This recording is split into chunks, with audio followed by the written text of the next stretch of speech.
అందుకే మిత్రులారా, మీ బిడ్డ ఇయ్యాల తెలంగాణ ముఖ్యమంత్రిగా ఉన్నాడు. మనం ఏదన్నా చిన్నదో పెద్దదో ఎమరుపాటుగా ఉన్నా కునుకు తీసినట్టు కళ్ళు మూసుకుంటే కుట్రలు ఉన్నాయి, కత్తులు తీసుకొని బయలుదేరిండ్రు. ఇవాళ ముందలనే యుద్ధం కాదు, వెనకాల కూడా యుద్ధం చేయాల్సిన పరిస్థితి వచ్చింది. బీజేపీ బీఆర్ఎస్ వాళ్ళు కుట్రలు, బిడ్డ బెయిల్ కోసం బీఆర్ఎస్ను తాకట్టు పెట్టి 5 పార్లమెంట్లలో బీజేపీని గెలిపిస్తా అని కేసీఆర్ సుపారీ తీసుకున్నాడు. నరేంద్ర మోడీకి లొంగిపోయిండు. బీఆర్ఎస్ కార్యకర్తలారా తస్మత్ జాగ్రత్త, మిమ్మల్ని మోడీకి తాకట్టు పెట్టిండు బిడ్డ బెయిల్ కోసం. మా కార్యకర్తలకు కూడా నేను చెప్పదలుచుకున్నా, మీరు అప్రమత్తంగా ఉండండి. వాళ్ళంతా ఒక్కటైనరు, ఏకమైనరు. ఎట్లయినా మనల్ని పడగొట్టాలి, మనల్ని ఓడగొట్టాలనే కుట్ర జరుగుతుంది. ఎమ్మెల్యే ఎన్నికల కంటే కూడా ఎక్కువ కష్టపడాలి. ఎక్కడ కూడా నాకు తెలుసానో, నాకు కావాల్సిన వాళ్ళనో, మా చుట్టపోళ్ళనో అప్రమత్తంగా ఉంటే ఇవాళ ఈ అధికారంలో ఉండే కార్యకర్తలకు మేలు చేయాలన్న ఆలోచనతో మనకంత నష్టం జరుగుతుంది. ఈ ఎన్నికలైన మరుక్షణం సర్పంచ్, ఎంపీటీసీ, ఎంపీపీ, జడ్పీటీసీ స్థానిక సంస్థల ఎన్నికలు రాబోతున్నాయి.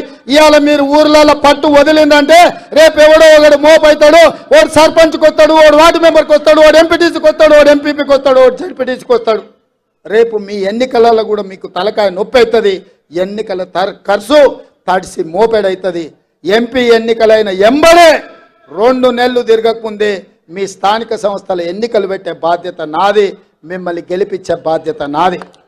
ఇవాళ ఎవరైతే బూతులలో మెజారిటీ తెస్తారో, ఎవరైతే పార్టీ జెండా కష్టపడి మోస్తారో, ఎవరైతే పార్టీ గెలుపులో భాగస్వాములుగా ఉంటారో వాళ్ళందరినీ గుర్తుపెట్టి ఎట్లయితే శంకర్కు, శ్రీహరికి, సరితకు, పర్ణికకు, అరవింద్కో లేక అన్విరుద్కో, మధుకో, ఎన్నంకో ఎట్లయితే కష్టపడ్డోళ్లకు టికెట్లు ఇచ్చినామో మీకు టికెట్లు ఇచ్చి గెలిపించుకునే బాధ్యత పార్టీ తీసుకుంటుంది. మిత్రులారా, మీ శ్రమ ఊరికే పోదు, మీ త్యాగం గాలికి వదిలేయము. మీ త్యాగాన్ని గుర్తుపెట్టుకుంటాం, మీకు అవకాశాలు కల్పిస్తాం. రేపు జరగబోయే ఎన్నికలలో ఇవాళ గ్రామాలలో ఇందిరమ్మ కమిటీలు వేయాలనుకున్నాం.